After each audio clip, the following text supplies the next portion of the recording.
හොඳට වැඩ කරගෙන ආවා හොඳට perform කරා සිලබස් උත් almost ඉවරයි දැන් ලකුණු අඩු වුණා එකපාරට මොකක් හරි හේතුවක් හින්දා දැන් පහලට යන ගමන් ඉන්නේ ගමනේ ඉන්නේ පල්ලෙහාට යන ගමන් නේ ඒක තමයි mental problem එකක් හිතනවා මේ වාගේ මේ අවුලක් නිසා වා හොඳට වැඩත් කරනවා වැඩ කරන ප්‍රමාණය වැඩි කළා මිසක් අඩු කළා නැහැ ගණනුත් හදනවා බට් වාගේ ලකුණු මහලුකුවට වැඩි වෙන්නේ නැහැ so you are in this transition කාලයක් යනවා මේකට හැබැයි වාට mentally depressed වෙලා මේක කරන්න බෑ හොඳට මතක තියාගන්න ඒක හරි mentally වා අවුල් වුණොත් එහෙම වාට කොහොමදත් මේක කරගන්න බෑ so you just work එච්චරයි වැඩ ටික කරගෙන යන්න වැඩ කරොත් ඒක වාගේ ලකුණට ඇඩ් වෙනවාමයි ඒක දෙකක් නැහැ ඔයා වැඩ කරන පැයක්ද ඒ පැය ඔයාගේ ෆයිනල් මාක්ස් වලට කන්ට්‍රිබියුට් කරනවා. ඒතර ඔයා වැඩ කරොත් ලකුණු වැඩි වෙනවා. ඒක විතරයි තමයි ඔයගොල්ලෝ විශ්වාස කරන්න ඕන දේ. ඔයගොල්ලෝ විශ්වාස කරන්න ඕන දේ ඒක විතරයි. මම වැඩ කරොත් අකුරක් හරි වැඩිපුර ලිව්වොත් මගේ ලකුණක් හරි වැඩි වෙනවා විභාගේ. වෙනවාමයි. ඒක කාටවත් වෙනස් කරන්න බෑ. That's the logic in this exam. වැඩ කරොත් ලකුණු වැඩි වෙනවා. එච්චරයි.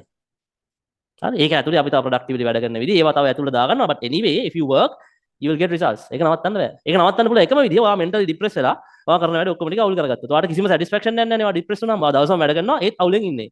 දවසම වැඩ කරනවා දවස් අන්තිමට හිතන්නේ අයියෝ මෙච්චර කළාත් ලකුණු නැහැ. ඉතින් එතකොට නැති වෙනවා තමයි. නැහැ කියලා හිතුවොත් නැති වෙනවා. බෑ කියලා හිතුවොත් බැරි වෙනවා. මම weak කියලා හිතුවොත් weak වෙනවා. එච්චරයි. ඔයගොල්ලෝ හරියට යන්නේ අර law of attraction කියලා එකක් නේ. You get what you attract. හිතන දේ තමයි ඔයාට හම්බෙන්නේ. That's very very very true ළමයි ආ. හිතුවොත් ඔයා ඒකක් ගන්නවා කියලා මම ඔය හැමතිස්සෙම කියන්නේ දැන් ඒකක් ගන්න ඕන නම් ඒකක් ගන්න එකෙක් වගේ හිතන්න ඕනේ. ඒකක් ගන්න එකෙක් වගේ හිතන්න ඕනේ කියලා කියන්නේ ඒ කියන්නේ ඔයා ඔයක ඇක්සෙප්ට් කරලා ඉන්න බෑ ඒක මුලින්ම මට ඒකක් ලැබෙනවා කියන තෝට් එක ඔයා මුලින්ම ඇක්සෙප්ට් කරලා ඉන්න ඕනේ. ඔයා ඒක ඇක්සෙප්ට් කරලා නැත්නම් ඔයාට ඒකක් හම්බෙන්නේ නැහැ. ඔය මේ ඕගොල්ලෝ දැකලා තියෙනවා මේ සොසයිටි එකේ ඉන්න ළමයි හෙන පඬිත මිනිස්සු. they are very successful.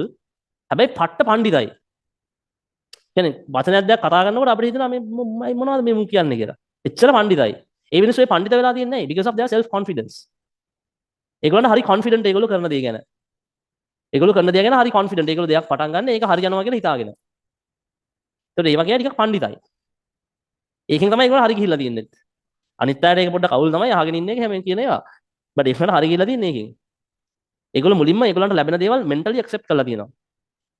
මම මේක කරනවා මට මේක වෙනවා මම මෙහෙමයි මම හොඳයි